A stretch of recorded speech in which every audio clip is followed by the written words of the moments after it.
شروع اللہ کا نام لے کر جو بڑا مہربان نہایت رحم والا ہے۔ پیارے بچوں، السلام علیکم۔ Forward public school e learning جماعت ششم میں خوش آمدید۔ میرا نام نادیہ مسرور ہے۔ ہمارا آج کا مضمون ہے اردو بی اور عنوان ہے ختمہ، سوالیہ اور فجائیہ کی تعریف اور مثالیں۔ پیارے بچوں، یہ ہمارا اردو بی کا آخری ٹاپک ہے۔ جی تو پیارے بچوں، اب چلتے ہیں اردو قواعد میں۔ آج ہم بات کریں گے رموز و اوقاف پر، جس میں ہم ختمہ، سوالیہ، فجائیہ کی تعریف بیان کریں گے۔ اب سب سے پہلے رموز و اوقاف کی طرف چلتے ہیں، جس کا مطلب ہے وقفوں کے اشارے۔ رموز رمز کی جمع ہے، جس کا معنی ہے علامت یا اشارہ، جبکہ اوقاف وقف کی جمع ہے، جس کے معنی ٹھہرنے یا رکنے کے ہیں۔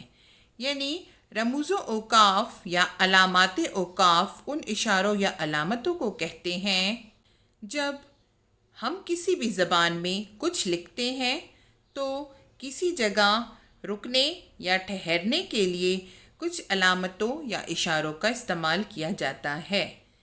انہی اشاروں اور علامتوں کو رموز و اوقاف کہتے ہیں۔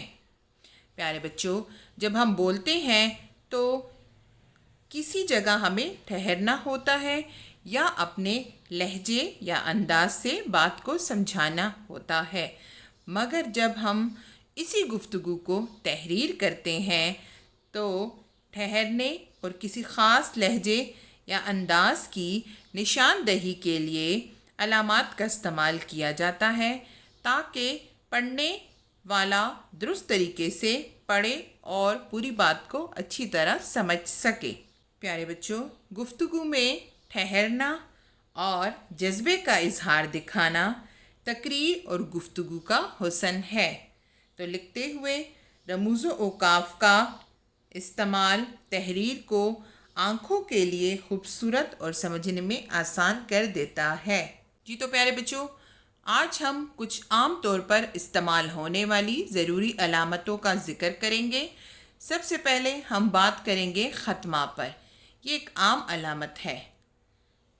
ختمہ کو انگلش میں فل سٹاپ کہتے ہیں۔ عبارت پڑھتے ہوئے جہاں یہ علامت آتی ہے وہاں کچھ دیر کے لیے رکنا پڑتا ہے۔ جہاں جملہ مکمل طور پر ختم ہوتا ہے وہاں اس علامت کو استعمال کیا جاتا ہے۔ مثلاً ہم نے اپنا کام مکمل کر لیا۔ دوسرا ہے ہمارے پاس سوالیہ۔ پیارے بچوں، سوالیہ کو انگلش میں کویسچن مارک کہتے ہیں۔ یہ نشان کسی بھی سوال یا پوچھ گچھ کے جملوں کے وقت فقروں کے آخر میں آتا ہے۔ مثلاً آپ کے اسکول کا کیا نام ہے؟ اگر اسے ہم بولیں گے تو کیا کی وجہ سے سمجھ آ جائے گی کہ ہم سوال کر رہے ہیں، لیکن جب ہم اسے تحریر کریں گے تو ہمارے لیے رموز و اوقاف لگانا ضروری ہوگا، اور وہ کیا ہے ہمارے پاس؟ Question mark. تم نے یہ بات کیوں کی؟ اب چلتے ہیں آگے۔ نمبر 3 ہے فجائیہ۔ فجائیہ کو انگلش میں ایکسکلیمیشن مارک بھی کہتے ہیں۔ یہ علامت کسی جذبے مثلاً حیرت، غصے، نفرت یا خوف کا اظہار کرنے کے لیے جملوں کے آخر میں استعمال کی جاتی ہے۔ اس صورت میں یہ فجائیہ کہلاتی ہے۔ مثلاً توبہ، واہ واہ، شاباش، افسوس، حیرت وغیرہ۔ امید کرتی ہوں کہ آپ کو یہاں تک سمجھ آ چکی ہوگی۔ اب چلتے ہیں اپنے کام کی طرف۔ سب سے پہلے آپ اردو بی کی کاپی میں مارجن لائن ڈرا کریں گے۔ نمبر شمار، گھر کا کام، مورخہ۔ اس کے بعد آپ نے مارکر سے ہیڈنگ دینی ہے ختمہ، سوالیہ اور فجائیہ کی تعریف لکھیں اور جملوں کے آخر میں درست نشان لگائیں۔ پیارے بچوں، جیسا کہ ابھی میں نے آپ کو تفصیل سے سمجھایا کہ ختمہ کیا ہے اور اس کا کیا مطلب ہے۔ اب سب سے پہلے آپ ہیڈنگ دیں گے ختمہ۔ جملہ ختم ہونے پر ختمہ کا نشان لگایا جاتا ہے۔ نمبر 2، سوالیہ۔ سوال پوچھنے والے جملوں کے آخر میں سوالیہ نشان لگایا جاتا ہے۔ نمبر 3 ہے فجائیہ۔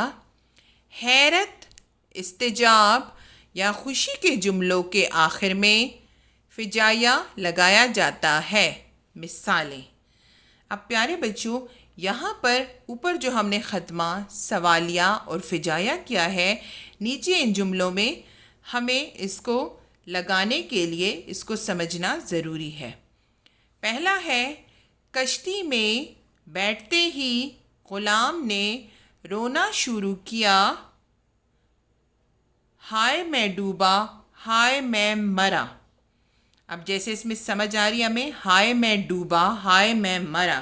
فجائیہ کی تعریف میں ہم نے پڑھا تھا کہ یہ علامت کسی جذبے، حیرت، غصے، نفرت یا خوف کا اظہار کرنے کے لیے جملے کے آخر میں لگائی جاتی ہے۔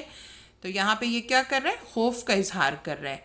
ہائے میں ڈوبا، ہائے میں مرا، اور افسوس بھی کر رہا ہے ایک طرح سے، اور خوف کا اظہار بھی کر رہا ہے۔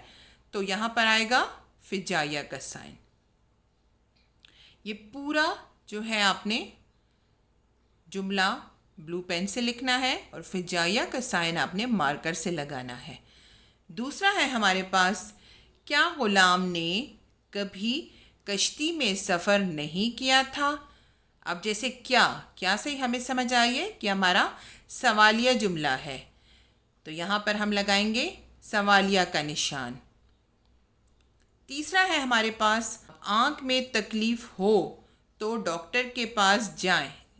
یہاں پہ ہمارا جملہ ختم ہو گیا، تو کس چیز کا نشان آئے گا؟ ختمہ کا۔ پیارے بچوں، یہیں پہ ہمارے اردو بی کا آخری ٹاپک ختمہ، سوالیہ اور فجائیہ ختم ہوتا ہے۔ اس کے نیچے آپ نے فنیشنگ لائن ڈرا کرنی ہے۔ نیکسٹ کلاس تک کے لیے اجازت دیں۔ اللہ حافظ۔